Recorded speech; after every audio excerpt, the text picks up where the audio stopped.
Hi hello friends, എല്ലാ കൂട്ടുകാർക്കും മൗനരാഗത്തിന്റെ പുതിയൊരു റിവ്യൂയിലേക്ക് സ്വാഗതം. അങ്ങനെ പ്രകാശനെ കൊതിപ്പിച്ച് അങ്ങനെ നിർത്തുകയാണ്. അവന് വേണ്ട എല്ലാ സുഖ സൗകര്യങ്ങളും ചെയ്തു കൊടുക്കുന്നുണ്ട് കാർത്തിക. പിന്നെ തന്നെയല്ല, തൻ്റെ അമ്മയുടെ കാര്യം പറഞ്ഞ് അയാൾ അങ്ങനെ സ്വപ്നങ്ങൾ കാണാൻ തുടങ്ങിയിരിക്കുകയാണ്. പ്രകാശന് ലക്ഷ്മിയെ വിവാഹം കഴിക്കുമെന്നുള്ള ഒരു പ്രതീക്ഷയിലൊക്കെയാണ് പ്രകാശം മുന്നോട്ട് പോയിക്കൊണ്ടിരിക്കുന്നത്. അതുപോലെ തന്നെ പ്രകാശനെ വിളിച്ചു വരുത്തിയിട്ട് കാർത്തിക പറയുന്നുണ്ട്, എത്രയും വേഗം നമുക്ക് നമ്മുടെ വീടിന്റെ പണി മറ്റൊരു വീട് പണിയുന്നുണ്ടല്ലോ, ആ വീടിന്റെ പണി എത്രയും വേഗം പൂർത്തിയാക്കണം. അതിന് അച്ഛനും മോനും മുൻകൈ എടുത്തിട്ട് വേണ്ട കാര്യങ്ങളൊക്കെ ചെയ്യണം എന്നൊക്കെ പറയുമ്പോൾ അതുപോലെ ചെയ്യാമെന്ന് പ്രകാശൻ പറയുന്നുണ്ട്. പിന്നീട് പറയുകയാണ്, കൺസ്ട്രക്ഷൻ വർക്കൊക്കെ അവിടെ നിർത്തിവെച്ചിരിക്കുകയാണ്, അപ്പം അതിന് വേണ്ട ആളെയും കണ്ടെത്തണം എന്ന് പറയുമ്പോൾ അത് ശരി എന്ന് പറയുന്നു. നമുക്കൊരു കൺസ്ട്രക്ഷൻ കമ്പനി തുടങ്ങിയാലോ എന്ന് കാർത്തിക ചോദിക്കുമ്പോൾ അത് മനസ്സിൽ ലഡു പൊട്ടി എന്നുള്ള രീതിയിൽ പ്രകാശൻ അങ്ങനെ നിൽക്കുകയാണ്. പ്രകാശൻ പറയാണ്, മോളെ അങ്ങനെയാണെങ്കിൽ എല്ലാത്തിനും മുൻകൈയായിട്ട് ഞാനുണ്ടാകും എന്ന് പറയുകയാണ് പ്രകാശൻ. അപ്പം പറയുന്നുണ്ട്, അതെ, എന്തായാലും കിരണിനൊക്കെ ആയിട്ട് നമ്മൾ പ്രശ്നങ്ങളൊക്കെ ആയല്ലോ, അപ്പോൾ അവരെക്കാളും നല്ലൊരു കമ്പനി നമുക്ക് പടുത്തുയർത്തണം. അതിന് അച്ഛൻ്റെ സഹായം എന്താന്ന് വെച്ചാൽ വേണമെന്ന് പറയാണ്. അതിനെന്താ മോളെ എന്ന് പറയുന്നുണ്ട്. അപ്പോൾ ഇതിന് അച്ഛന് ഞാൻ കൂലിയൊന്നും, അതായത് പൈസയൊന്നും തരില്ല, ശമ്പളമൊന്നും തരില്ല. കാരണം ഇങ്ങനെ ഒരു കമ്പനി തുടങ്ങിക്കഴിഞ്ഞാൽ 50% ലാഭവിഹിതം അങ്ങനെയായിരിക്കണം. എനിക്ക് 50%, ഇപ്പോൾ ഒരു കോടിയാണെങ്കിൽ 50 ലക്ഷം എനിക്കും 50 ലക്ഷം നിങ്ങൾക്കും, അങ്ങനെയുള്ള രീതിയിൽ നമുക്ക് മുന്നോട്ട് പോകാം എന്ന് പറയുന്നുണ്ട്. അപ്പം പ്രകാശന് അങ്ങോട്ട് വല്ലാതെ സന്തോഷമാവാണ്. പ്രകാശൻ മനസ്സിൽ വിചാരിക്കുകയാണ്, അങ്ങനെയാണെങ്കിൽ 10 കോടിയാണെങ്കിൽ 5 കോടി എനിക്കോ എന്നൊക്കെ ഇങ്ങനെ മനസ്സിൽ വിചാരിക്കണം. അങ്ങനെ സന്തോഷം കൊണ്ട് നിൽക്കാൻ കഴിയുന്നില്ല പ്രകാശൻ. ശരി, അതിനെന്താ മോളെ, ഞാൻ എൻ്റെ പരമാവധി എന്നെ കൊണ്ട് പറ്റുന്ന രീതിയിൽ വിക്രത്തിനോട് ഞാൻ പറയാം കാര്യങ്ങളൊക്കെ എന്ന് പറയാണ്. അതിനുശേഷം വേണം അച്ഛൻ്റെ കല്യാണം എൻ്റെ അമ്മയുമായിട്ട് എന്ന് ഒരു പ്രതീക്ഷയും കൊടുക്കുന്നുണ്ട് കാർത്തിക. പിന്നീട് നമ്മുടെ വിക്രത്തിൻ്റെ കാര്യവും എടുത്തിടുകയാണ്. എൻ്റെ ഒരു ബന്ധത്തിൽ ഒരു കുട്ടിയുണ്ട്, എനിക്കറിയുന്നതാണ്. ആ കുട്ടി സെക്കൻഡ് മാരേജ് തന്നെയാണ്, ഭർത്താവ് മരിച്ചതാണ്, കുട്ടികളൊന്നുമില്ല. അപ്പോൾ വിക്രത്തിന് കല്യാണവും നമുക്ക് അതിൻ്റെ ഇടയിൽ ആലോചിക്കാം എന്നൊക്കെ ഇങ്ങനെ കാർത്തിക ഇങ്ങനെ പ്രതീക്ഷകൾ കൊടുക്കുമ്പോൾ പ്രകാശൻ അത് വലിയ സന്തോഷമാവാണ്. എന്നാൽ ശരി മോളെ എന്ന് പറഞ്ഞിട്ട് പിന്നീട് പ്രകാശൻ അമ്പലത്തിലൊക്കെ പോകുന്നുണ്ട്. അപ്പോൾ ദീപയും അവിടേക്ക് വരുന്നുണ്ട്.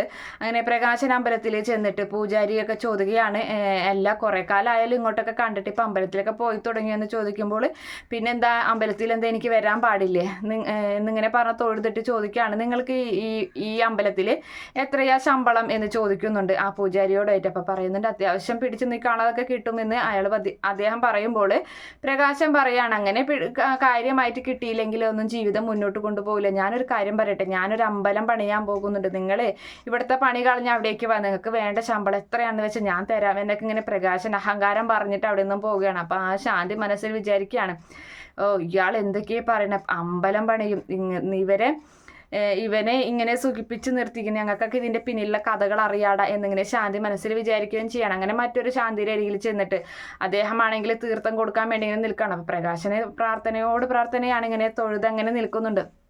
അപ്പോഴാണ് അദ്ദേഹം മനസ്സിൽ ആയൊരു കാര്യം ഓർക്കുന്നത്. കാർത്തിക അവിടേക്ക് വന്നിട്ട് ഇവരോട് പറയുന്നുണ്ട്, ഇവിടെ 3 പെൺകുട്ടികൾ ഞാനിവിടേക്ക് പറഞ്ഞയക്കാം, ആ പെൺകുട്ടികൾ കാല് കഴുകിക്കണം പ്രകാശനെ കൊണ്ടിട്ട്.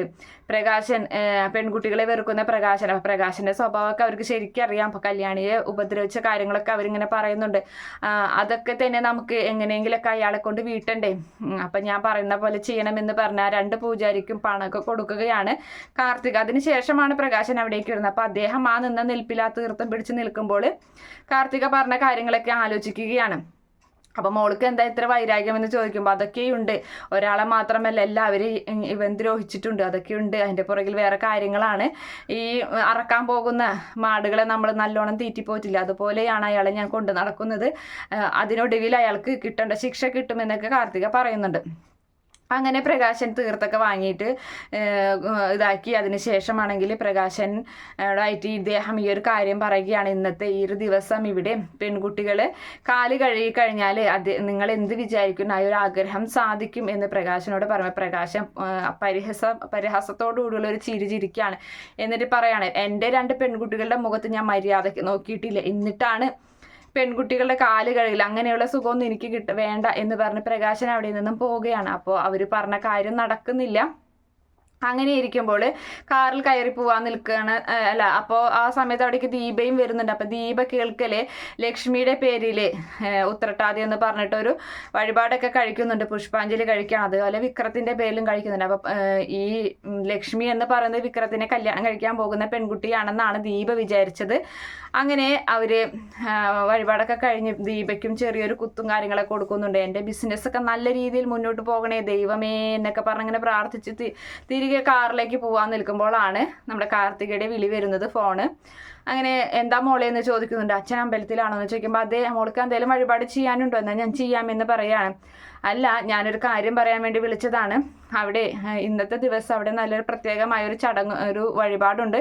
ആ വഴിപാട് ചെയ്ത് കഴിഞ്ഞാൽ നമ്മൾ നല്ല രീതിയിൽ മുന്നോട്ട് പോകും, നമുക്ക് നല്ല മേൽഗതിയാണ് ഉണ്ടാവുക, ഐശ്വര്യം വരും എന്നൊക്കെ കാർത്തിക പറയുന്നുണ്ട്. അപ്പോൾ എന്താ മോളെ വഴിപാടെന്ന് ചോദിക്കുമ്പോൾ അവിടെ പെൺകുട്ടികളുടെ കാല് കഴുകിയാൽ മഞ്ഞൾ വെള്ളത്തിൽ ഇങ്ങനെ കാല് കഴുകി കൊടുത്താൽ നമുക്ക് ഐശ്വര്യം ഉണ്ടാകുമെന്ന് പറയുമ്പോൾ പ്രകാശന് വല്ലാതെ കാറിലിങ്ങനെ ഇടിക്കുകയാണ്. കാരണം കാർത്തിക പറഞ്ഞു കഴിഞ്ഞാൽ അത് തട്ടിക്കളയാനും പറ്റില്ല, പക്ഷെ അതനുസരിക്കാനും വയ്യ എന്നുള്ള രീതിയിൽ നിൽക്കാണ്.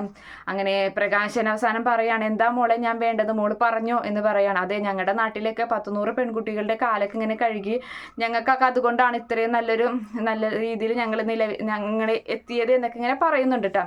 അപ്പോൾ പ്രകാശന് അരികിലേക്കായിട്ട് ആ 3 പെൺകുട്ടികൾ ആ അമ്പലത്തിലേക്ക് വരുന്നുണ്ട്. ഒരു നിവൃത്തിയും ഇല്ലാതെ ചടങ്ങുകളും കാര്യങ്ങളൊക്കെ പൂജാരികൾ 2 പേരും കൂടി ചെയ്യുന്നുണ്ട്.